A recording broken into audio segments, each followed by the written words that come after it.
Iran पर Israel की जारहियत के खिलाफ हैदराबाद में कुल जमाती कायदीन ने एहतजाज किया है और इसी दौरान चार मीनार के दामन से बड़ी एहतजाजी रैली निकाली गई, जिसका मकसद अमेरिका और इसराइल के खिलाफ एहतजाज दर्ज करवाना है और ईरान के साथ इजहार यकजहती करना है।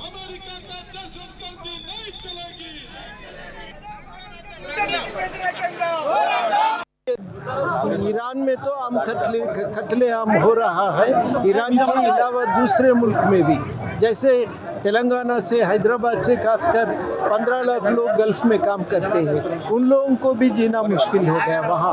और साथ साथ में यहाँ जो हम जिंदगी इतना दूर रहते हुए भी हमारे ऊपर भी असर है। ये पूरी चीज़ बिला वजह अमेरिका जो जंग शुरू किया उसके वजह से हो रहा। तो अमेरिका ये जंग को रोकना है। इसको रुकवाने के लिए हमारा हिंदुस्तान की मुल्क भी कोशिश करना, यहाँ की सरकार भी सब दूसरे मुल्कों को, जैसा हमने नॉन-अलाइन्ड मूवमेंट शुरू किए थे, एक अमन शांति का पैगाम यहाँ से भेजने के लिए आज हम ये रैली निकाल रहे। ये यूनिटी हम रखते हुए आगे भी ये मजबूत बनाने के लिए हम पूरा कोशिश करेंगे। जंग से हमें सिर्फ नुकसान ही नुकसान है। हिंदुस्तान के 90 लाख हिंदुस्तानी गल्फ कंट्रीज में रहते हैं, जिन्होंने एवरी ईयर $50 बिलियन का फायदा इंडिया को होता है। जंग के वजह से इन सारे लोगों को नुकसान होता है। इंडिया की फॉरेन पॉलिसी फेल है, इकोनॉमिक पॉलिसी फेल है। इसराइल ने ईरान पर जंग थोक कर बैनुल-अक़वामी क़वानीन की न सिर्फ खिलाफ वर्जी की है, बल्कि अपने आप को दुनिया का दादा होने का सबूत देने की कोशिश की है और सारी दुनिया तमाशा देख रही है। ये इंतहाई अफसोसनाक बात है। और फिर ये जंग एक इस्लामी निज़ाम और यहूदियत के ख़िलाफ़ है। ये जंग किसी समझिए कि साहब शख्स के ख़िलाफ़ या फ़लाँ के ख़िलाफ़ नहीं है। कांग्रेस कारकुनों ने जनगांव जिले के स्टेशन घनपुर में बीआरएस के रुकने असेंबली कौशिक रेड्डी का अलामती पुतला नजर-ए-आतिश किया। इस मौके पर स्टेशन घनपुर म्युनिसिपालिटी के चेयरमैन तातीकोंडा विनय कुमार ने रुकने असेंबली के श्रीहरि के खिलाफ नाजिबा अल्फाज का इस्तेमाल से बाज आने कौशिक रेड्डी को इंतबाह दिया। कहा कि कौशिक रेड्डी अपने रवैये से बाज न आए तो इसके संगीन नताइज भुगतने पड़ेंगे।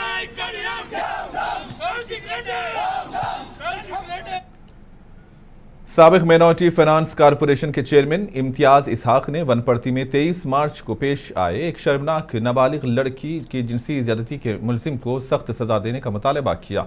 इन्होंने वनपर्ती में साबिक वजीर निरंजन रेड्डी की क़यामगाह पर मीडिया से बात करते हुए कहा कि अक़लियती मजलूम नाबालिग लड़की को इंसाफ मिलने तक ये एहतजाज जारी रहेगा। कमसिन लड़की और बेकसूर नौजवानों को इंसाफ पहुँचाने की जिम्मेदारी मुकामी रुकने असेंबली पर आयद होती है। इन्होंने रुकने असेंबली से मुतालबा किया कि वो खुसूसी तवज्जो मरकूज करते हुए जिला कलेक्टर और डीईओ को हिदायत जारी करते हुए स्कूल की शिनाख्त को मनसूख करवाने पर जोर दिया और मजलूम लड़की की हिमायत करने पर बीआरएस और दीगर नौजवान कायदीन के खिलाफ दर्ज गैर कानूनी मुकदमात को फौरी वापस लेने का मुतालबा किया। टाउन में 23 मार्च को एक माइनर लड़की, स्कूल की माइनर लड़की पे वहां के वार्डन ने जो हरकत की, उस हरकत के तरफ से पूरे वनपर्ती के लोगों में जो है एक तकलीफ दे और जो है बहुत ही जो है शर्मिंदगी महसूस कर रही मैं कि आवाम। अक्षरा स्कूल के नाम में अक्षरा स्कूल के स्टूडेंट जो 8 साल लड़की जो है माइनॉरिटी लड़की के ऊपर जो है जो हरकत वहां के वार्डन ने की, उस हरकत को छुपाने के लिए स्कूल का मैनेजमेंट जो है बहुत कोशिश किया। उनके घर को जाके जो है बच्ची के वालिदीन से बात करके इसको इश्यू को बाहर नहीं लाने के लिए उनको पैसों का डिमांड किया, उनको वो हर चीज से जो है डराने की कोशिश की। 2 दिन तक ये इश्यू बाहर नहीं आने के लिए स्कूल का मैनेजमेंट कोशिश किया।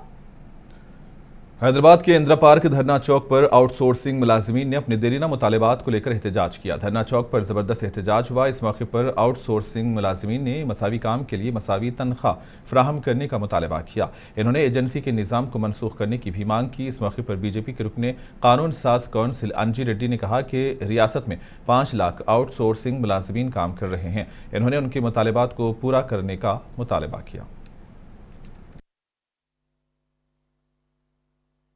एक 5 लाख आदमी आउटसोर्सिंग में काम कर रहा है। तेलंगाना पूरा हर डिपार्टमेंट में 30 डिपार्टमेंट में काम कर रहा है। हर डिपार्टमेंट में ड्राइवर देखो, नहीं तो वॉचमैन देख लो, नहीं तो बॉय देख लो, सब हर एक काम आउटसोर्सिंग में काम कर रहा है। गवर्नमेंट जो है ना 21,000। महबूबनगर कारपोरेशन की मेयर ममता ने कारपोरेशन के बजट इजलास में 91 करोड़ 80 लाख 78 हजार रुपए का तखमीना बजट साल 2026-27 के लिए पेश किया। इजलास में महबूबनगर के रुकने assembly Yennam Srinivas Reddy, deputy mayor Surender Reddy, additional collector Madhusudan Naik, commissioner Ram Anjul Reddy ने शिरकत की। बजट के मुबाहिस में हिस्सा लेते हुए मजलिसी कारपोरेटर अब्दुल रशीद मुश्ताक ने उर्दू में एजेंडा न होने पर एतराज जताया और उर्दू में एजेंडा फराहम करने का मुतालबा किया, जिस पर बीजेपी कारपोरेटर्स ने एतराज किया। इन्होंने कहा कि एजेंडा एक ही जबान में होना चाहिए, जबकि कमिश्नर ने आइंदा इजलास तक उर्दू में एजेंडा फ्राहम करने का तयक्कुन दिया। जबकि बीआरएस कारपोरेटर्स ने शहनशीन पर सिर्फ मेयर ही रहने का मुतालबा किया। कहा कि दीगर को शहनशीन पर रहने की इजाजत नहीं है। ఫస్ట్ కౌన్సిల్లో బడ్జెట్ ఉంది. ఆ బడ్జెట్ మీద దృష్టి పెట్టాలంటే ఒక సీటు బాగలేదని, ఒకటి భాష బాగలేదని మీరే అంటారు, బడ్జెట్ మీద తీసుకొచ్చేద్దామంటారు. మరి మీరే డైవర్ట్ చేసుకుంటారు. అట్లా కాదు. నేను ఏనది ఏంటంటే हज सोसाइटी जिला महबूबनगर की निगरानी में महबूबनगर के एक फंक्शन हॉल में आज़मीन हज व उम्रा के लिए एक रोज़ा तरबियती प्रोग्राम मुनक्किद हुआ। इस प्रोग्राम में मुफ्ती हाफिज सैयद कासिम अली जाहिद इशाती ने शिरकत की और हज व उम्रा के फ़ज़ाइल व मसाइल पर तफसीली खिताब किया।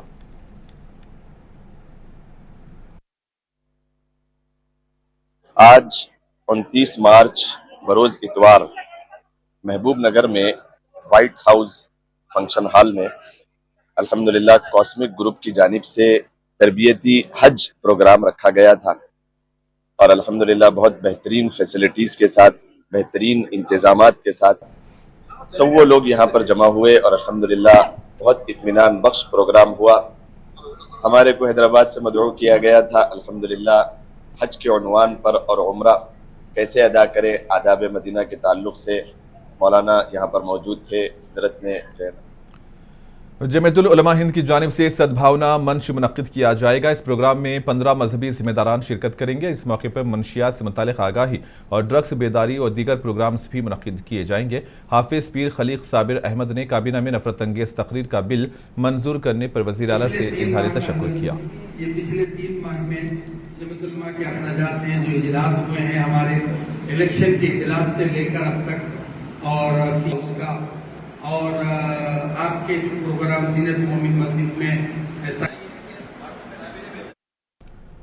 जिले संगारेड्डी के जहीराबाद से अलगोल ग्राम पंचायत जाने वाली सड़क खस्ताहाली का शिकार हो चुकी है। सड़क पर गुज़िश्ता कई अरसे से गड्ढे पड़े हुए हैं, जिसकी वजह से राहगीरों और स्कूल को जाने वाले तुलबा को दुश्वारियों का सामना करना पड़ रहा है। इस मसले में कई बार मुतालिका हुकाम को तवज्जो दिलाई गई, लेकिन हुकाम ने इस पर तवज्जो नहीं दी। अलगोल के सरपंच श्रीनिवास रेड्डी ने कहा कि इस सड़क के ताल्लुक से कई मरतबा संगारेड्डी जिला कलेक्टर को याददाश्त पेश की गई, लेकिन अब तक मरम्मत के लिए कोई भी कदम नहीं उठाया गया। इन्होंने सड़क की दुरुस्तगी अमल में लाने का मुतालबा किया ताकि अवाम को होने वाली परेशानी दूर हो सके।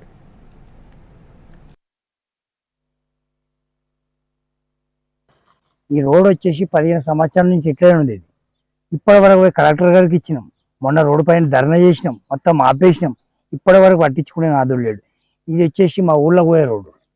వాటర్ ఎట్లనే వస్తారు, ఎలక్షన్స్ అప్పుడు వస్తారు, కాంగ్రెస్ వాళ్ళు పోతారు. మాకు కేసీఆర్ గారు ఉన్నప్పుడు మొన్న 4 రోడ్లు వచ్చినాయి, దానికి తీర్మానం లేకుండా కాంగ్రెస్ సర్పంచ్ దానివల్ల రిటర్న్ పోయినాయి.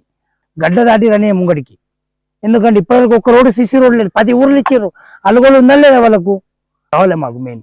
నెక్స్ట్ టైం ఎంపీటీ సెలక్షన్ల గిట వాళ్ళ అల్గోలు ఎంత పెద్ద తోపు కాన్లు అయినా గడ్డ దాటి రమ్మని వాళ్ళకి దమ్ముంటే నేను చూపెడతాను. నా పేరు చల్లా శ్రీనివాస్ రెడ్డి. వాళ్ళకి పోయి నేను కలెక్టర్ గారు కలిసిన, మా ఎమ్మెల్యే గారు కోమటిరెడ్డి వెంకరెడ్డి దగ్గరికి పంపించాడు.